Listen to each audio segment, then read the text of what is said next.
Oy, Kong! Ba't nagpagupit ka na at nagpakulay ka na? Ah, hindi pala si Kong. Akala ko si Kong. Ano pong sadya nyo ngayon dito sa aming tindahan?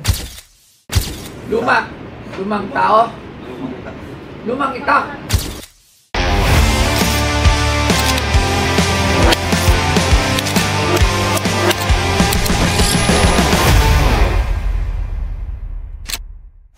Usong-uso talaga yung mga red hair. Ito, Dennis Rodman ba to? Usong-uso. Oy, Kong! Ba't nagpagupit ka na at nagpakulay ka na? Ah, hindi pala si Kong. Akala ko si Kong. Magandang araw po sa inyo. Ano pong pangalan? Kyle. At Joy. Oy, Kyle at Joy. Okay, loves Joy. So, suot nyo po itong mic. Suot nyo po yung mic. Ito pa palagay po. Ano pong sadya nyo ngayon dito sa aming tindahan? Bebenta ako boss ng ano eh. Nang? Ano? Lumang tao? Lumang itak. Lumang itak? Pamana sa akin ng ano ko, lolo ko.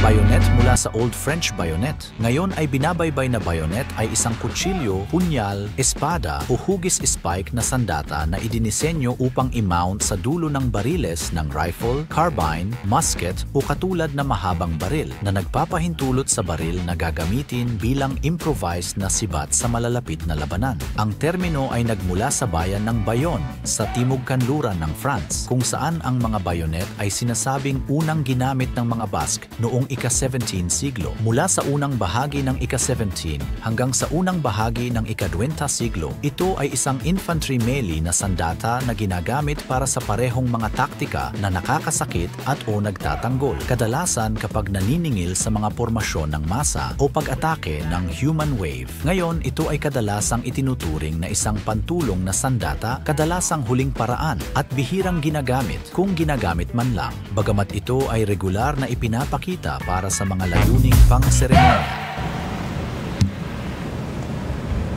Lumang itak. Ito bayonet. Bayonet na nakalagay na markings. Okay, so ito isa. So, okay. Hindi ko na alam to. May saan nyo na ba nakuha to? Pamana po yan sa akin ng lolo ko. Pamana. So ano naman ang kwento nito? Yun lang hindi ko alam. Yun, pamana lang. So hindi nyo alam Tagal na panahon na kasi yan eh. Ay, lagyan natin. So hindi nyo alam kung hindi ako lang malakas naman boss. So hindi nyo alam kung ano to. Pero may presyo na ba kayo kung magkano nyo itong binibenta? Ano, nakita ko siya sa internet. Hindi ko lang sigurado kung ganun yung presyo niya talaga. Magkano? 70k dito, then dito 40k. 70k tsaka 40k. 110. 110. Alright. So tawag tayo ng expert Na luma. para malaman muna natin kung ano ba tong mga dala-dala nyo dito ng mga lumang kutsilyo at bayoneta. Alright, so tatawagin lang natin. Good morning. Good morning. O ito. Hindi nila alam kung ano to. Sabi ko ito parang familiar. Bayoneta eh, di ba? Parang meron na ako nito, di ba? Pero ibang variety yan. Ibang variety. Tsaka pre-war. Pre-war. Ano yung Pre-war nga ba to? Lagyan natin. Sige, silipin muna natin. Ito na lang. Yan, hawakan nyo na yung mic. So, to Sir Angelo, ano tawag dito? Sir Arman? Sige, ito muna.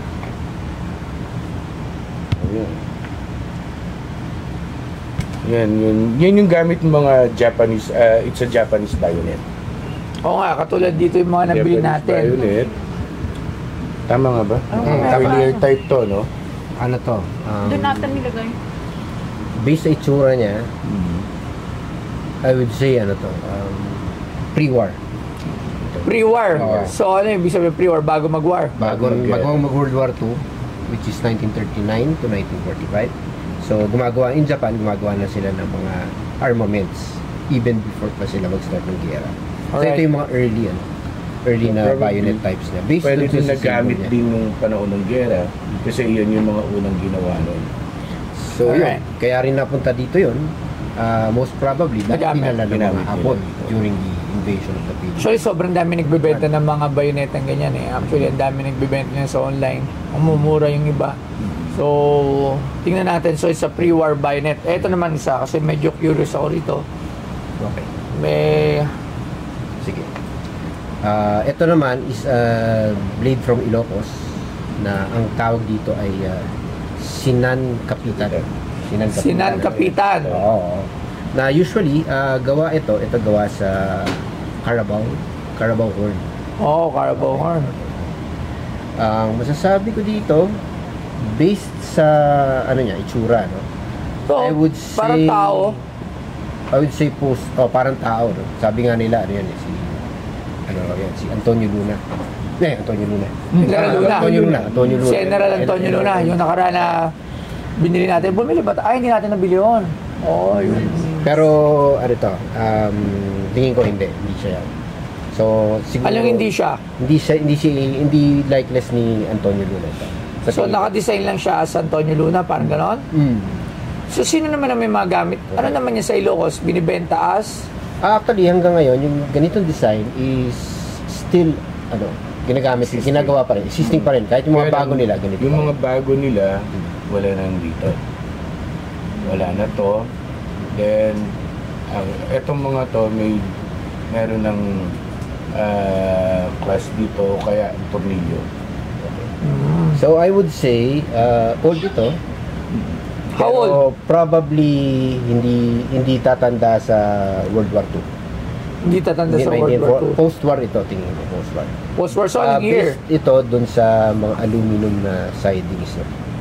Yun. So, mga Ngayon, 1950s. siyempre, kami yung expert nyo. Pero Meron pa tayong blade expert. Meron. Merong mga tinatawag na yung talaga, yung mga i-specialize sila sa ganito. O sige. Sa Ano pangalan tayo. yan?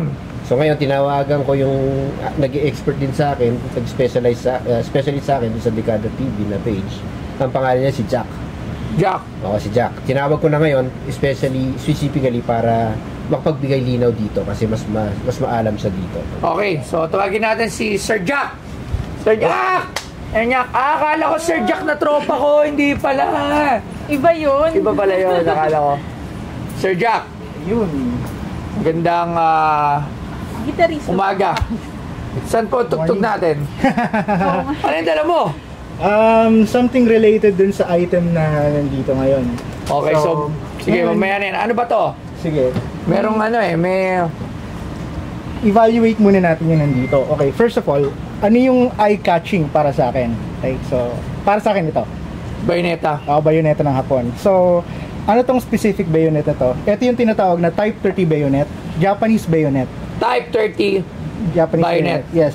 Ito yung nilalagay sa Arisaka rifle, yung Yes. mga baril ng Hapon, ito yung nilalagay sa Ito dulo. suksukan, oo. Ito. Kaya lang ito medyo wala na, UP na to and all. Tapos, meron pong markings eh. Ang serial number nito, kung di ako nakakamali, nandito, pero mukhang corroded na. So, hindi natin malaman kung exactly what type or what year. Pero, meron siyang indication dito. Ito yung Arsenal stamp. Ang Arsenal stamp, dito mo malalaman kung saan ginawa yung or kung saan factory ginawa itong bayonet. So makikita natin, ito yung tinatawag na parang yung cannonball pile, parang yung mga cannonball na parang naka-stack up. So, Saan? ito. Ayan. Medyo napakaliit niya para Parang hindi yung tatlong cannonball na interlocking. So ngayon, etong cannonball na pile na to, medyo merong dalawang factories na gumamit nito. Una, yung original, which is yung sa Tokyo Artillery Arsenal. So it was sometime around the 1890s yata, kung di ako nagkakamali, nung una silang gumamit ng ganitong stamp. Tapos yung factory kasi nila nasunog sometime around 1923, nasunog yon, and then binomba siya during World War II na 1941-42, and then yung facility nilipat sa Tokyo, sa Kokura, somewhere in Japan. And so ngayon alamin natin yung edad nito, hindi na dito. Hindi na ito yung maging indicator nito kasi parang ang haba ng time frame na yon. Titingnan natin ibang detalye. So ngayon, ang titingnan ko dito is yung kwelon niya. Ito clue ito eh. Okay, itong kwelon na to. Kasi kwelon. Kwelon. So, kwelon niya. Ang tawag diyan ay kwelon. Yan, tinuro sa akin yan. Kasi yung sa, 'di ba yung bayonet fighting, para yung yung makipagsaksakan. Ito yan. So, ito yung parang pinangpapari nung bayonet ng kalaban. So, anong pari? Inilag? Oo. Or yung parang ipanghahawi mo dun sa... So, pangsalubong. Yun, exactly. By 1942, pinasimple nila yung production eh. Kasi syempre, wartime na yun, 1942. So, kailangan simplify para mas mabilis yung paggawa. Ngayon, so nakikita ko dito, medyo may machining pa dito. Rounded itong part na to. Yung parang, pag ano na siya eh, itong part na to. So, hindi ito yung ginawa ng mabilisan. Parang they still have enough time para gumawa ng parang tiny bit of parang details, refinement. Pinanda yan. Hindi, makina pa din. Makina ba? Hindi ba si FPJ gumawa? Hindi pa. Kasi wala pang gera. So madaling sabi, indication na peacetime ginawa to. So, hindi siya mismong gera. Hindi siya mismong gera. So I would say pre-war nga ito. Kung akong tatanungin, kasi 'di ba, merong ginawa sa Tokyo, merong ginawa sa Kokura starting 1943. Ito yung mga ginawa sa Tokyo kung di nagkakamali. Now, given na maganda pa yung ano niya, I would say na talagang pre-war ito. Siguro mga 1930s, 1920s, ganun, early type. So, paano ngayon nakarating dito sa Pilipinas ito? Nakarating, of course, World War II. Ginamit, World War II. Now, ang dami kasing stockpile nun eh. Sobrang dami nag-alok din yan. Talaga? Yeah. Sa page, ang dami na present ng mga bayonet. Pero ito, para sa akin, gusto ko yung mga ganito, itong pre-war, kasi yung pre-war and then yung very last stages ng war, kasi yun yung kakaiba eh. Pero to, ang kwento niya, sabi niya, parang mga 300 sundalo na daw nasaksak niyan. Wow, ba? Joke lang. To be honest, para sa akin okay siya. Yun nga lang kasi, napinturahan na to eh. Pero andito pa yung original bluing niya eh. Blued kasi to yung parang yung finish ng barrel. Gun blue. So, para sa akin okay to. Kung tatanungin talagang legit to na pre-war Japanese magkano ang worth? Okay. When I started collecting siguro 2018, nakakabili kami nito around 3,000, 5,000, tapos ano na siya, kompleto na. At hindi pinturado? Hindi pinturado. Pero corroded, given? Slightly. So, sa ratings nito, kung tatanungin, corroded na to, tapos pinturado na, although maganda yung bluing, pero ito, I would say I'm gonna be, ano bang gusto nyo? Retail or yung parang price sa mga collector? The real price. Retail. Okay, retail. Sabihin na natin na 8,000. Pero may tanong ako, kasi kung ako bibili niyan, syempre gusto ko yung walang mga pintura. Yung, is it a display piece ba? Ang matatawag ko dito, relic condition eh. When I say relic condition, parang hindi na siya yung masasabi mo na talagang functional, original. So, hindi ko siya masasabi na display piece. Pero kung halimbawa magpuput up ka ng museum, pwede din. Pwede.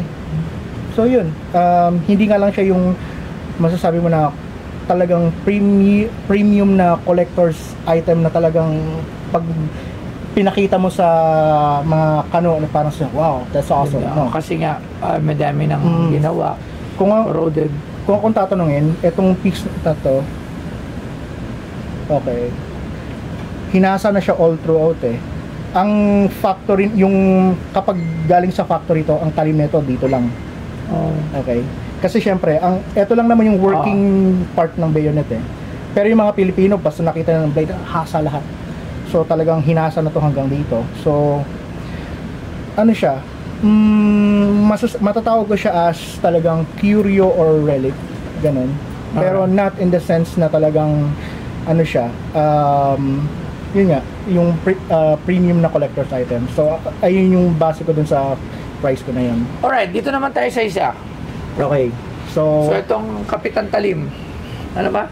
Sinan Kapitan. Sinan Kapitan. Yun. Okay. Jin Kapitan. Medyo close to heart sa akin to, actually. Bakit? Kasi, una sa lahat, Ilocano heritage. So, Ilocano. Medyo malapit sa akin to. Ang dami kasing nagsasabi, meron kaming mga itak na galing pa ng panahon ng Kastila, panahon ng Katipunan, pero yun yung sabi nila. Pero ang totoo, etong mga to hindi to at least hindi pa ako nakakakita ng ganitong eksaktong form na ginamit nung Katipunan. Iba ang gamit ng mga Katipunero sa malalaki. Hindi, actually para sa akin masasabi ko siya na as collector's item in the sense na for research and mga parang ethnographic studies, pero like in terms of kung maghahanap tayong monetary value. Bakit sabi ni Sir, may natin sa... pero how much ang worth it? Okay. Makakabili ka ng full size neto, yung talagang fighting bolo size for like 7,000. Complete leather scabbard, maganda, 7,000. Leather, oo, tama, okay. So, tawag dito is scabbard. Scabbard. Yun yung cover ng mga kutsilyo. Yes. Lahat, kahit gano'ng kahaba. That's right. Ang tawag nun ay Scabbard. Scabbard, alright. So, may natutunan. Tapos scabbard to, gano'n. Scabbard, yeah. Alright. So, complete yung 7,000 is this size, considering na ganito. Pero ito, ang price ko na ganito is back 2018 nung magsisimula ako. Pero, at that time, 2,500 ito. So, ngayon, inflation and all, sabihin na natin, 3,000, 3,500. Brand new. So, brand new. It's not old. Ayan, not that old. Bakit sabi ni Kuya, meron daw to sa price ng mga mahal na sa 70,000? It's just a seller price. Kasi, bakit 70,000? Usually kasi meron na mga talaga na tao na willing gumastos and all for specific item. Diba? Okay. So, tapos, meron silang tawag dito, interpretation, kung ano yung interpretation nila nung item na yon, yun yung binabase nila dun sa price. Alright. So, pero at least now, napaliwanag natin that this is not a war era knife or nagamit or Antonio Luna's own. Gaano katagal na yan? Okay, good question. Ang unang titingnan ko dito is ito nga yung studs, yung mga nandito. Tapos eto, yung mga earlier piece, actually star ito pero ito round lang. Alam mo ba na ang CK Teco ay kinikilala na isa sa pinakamagaling pagdating sa biometric recognition technology sa buong mundo. Ang kanilang mga cutting-edge solution at may kasamang smart entrance management, identity authentication, at innovative office automation. Nakasalukuyang ginagamit sa mga public services, business at iba pa sa buong Pilipinas.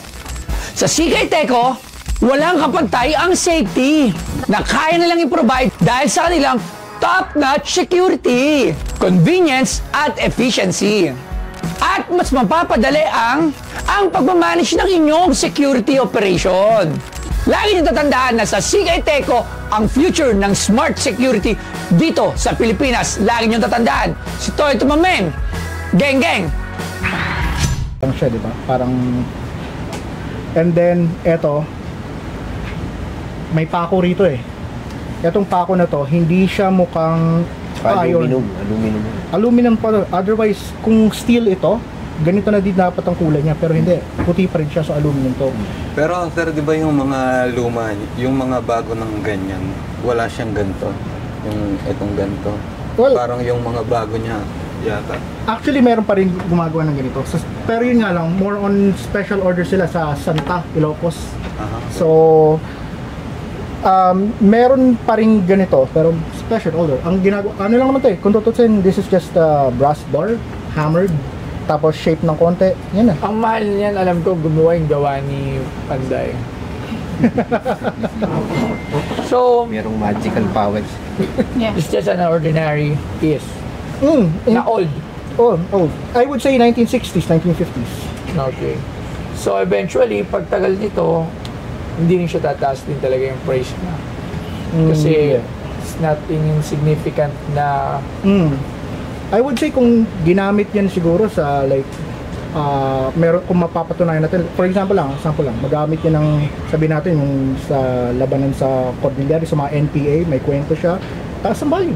Pero at least na lumang Sinan Kapitan, not so much. Actually, may kulang pa nga to eh. Meron dapat tong parang brass na ano, Sa dulo. Alright. Kung sabi, parang ginamit to ni Mang Elmer. Yung nagbubuko. Sinaunang pala. Sinaunang pala na nagbubuko. Ginaganon-ganon yun. So, maraming salamat. Thank you. So, I hope to see you soon, mga expert. So, maraming salamat. Hindi mo mabibenta yan. Pag-isipan ko muna. Pag-isipan mo muna. Kasi personal eh. Maraming salamat, sir. So, thank you. So, lapit po kayo. So, ayan, Kong. At so, narinig nyo ang ating explanation ng ating mga expert. Paano papatak siya na 10,000? So, siguro ako kunin ko itong dalawa. Kasi nga ito nga, sana okay pala to. Kaso nga lang, dami na nabago. So, syempre, ang gusto ko mailagay sa shop ko is yung something talaga na original pa lahat, na hindi pa nagagalaw, maayos pa.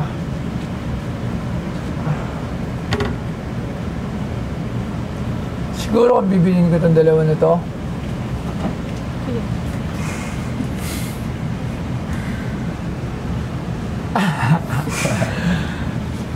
₱8,000. O kasi di ba bigay nga ng expert is mga 10, no? 7,000, 3,000. Yeah. Wala nang dagdag yun, boss.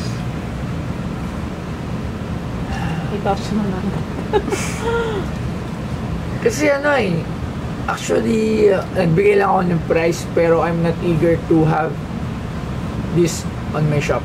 Kasi, bukod sa pangolekta ko ng mga autograph ng mga artista, celebrity na yun yung mga gusto ko. Nagka-collect din ako ng mga antiques at mga katulad na gato. Pero, if ever nga na I would buy something na antique and old, is sana yung talagang walang ginalaw, na may kwento. Okay lang na mas mahal siya. Pero, at least talaga, may kita mo na pag dinisplay mo, sabi nga ng expert, mapapawaw. At may kita ng mga collector na, wow, it's a very good piece you have on our shop, on your shop. Kasi pag ito, it's just an ordinary piece, ito maganda sana to. Kaso nga, madaming inaltered na, marami nang ginawa. So, binigay ko lang yung price ko as a consideration na pumunta dito.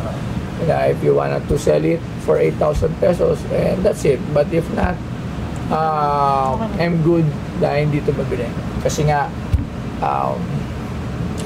sorry to say, pero siguro, ito, maghanap ako nito ng mas maganda para sa shop. Okay lang, boss. Sige, pwede na yun, 8K. Okay lang sa inyo, Okay. sure. Walang persahan dito, ha? Okay lang. Alright. Okay. Makaka-smile naman sila. Okay, so maraming salamat, sir. Thank you very much. Malaga na ako punta rito.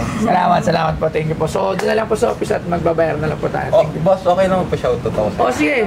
Sa interview. Interview. Tropa ko gusto magpa-shoutout sa'yo. O, sige, mamaya, cellphone mo. Mamaya, ano tayo? Sige. Sa interview. Sige po. Okay, boss. Thank you. Okay po. Ayun, nagkasundo kami ni Boss Toyo sa halagang 8,000 kasi nga yung items ko ay hindi pa ganun katanda. Pumayag naman ako sa ganung presyo kasi sayang naman yung punta namin dito. Okay na yun kasi nakita ko si Boss eh. Then shoutout sa nanay ko, tatay ko, sa nanay ng asawa ko, sa tatay niya. Yun lang. Sa tropa ko kay RD Manansala.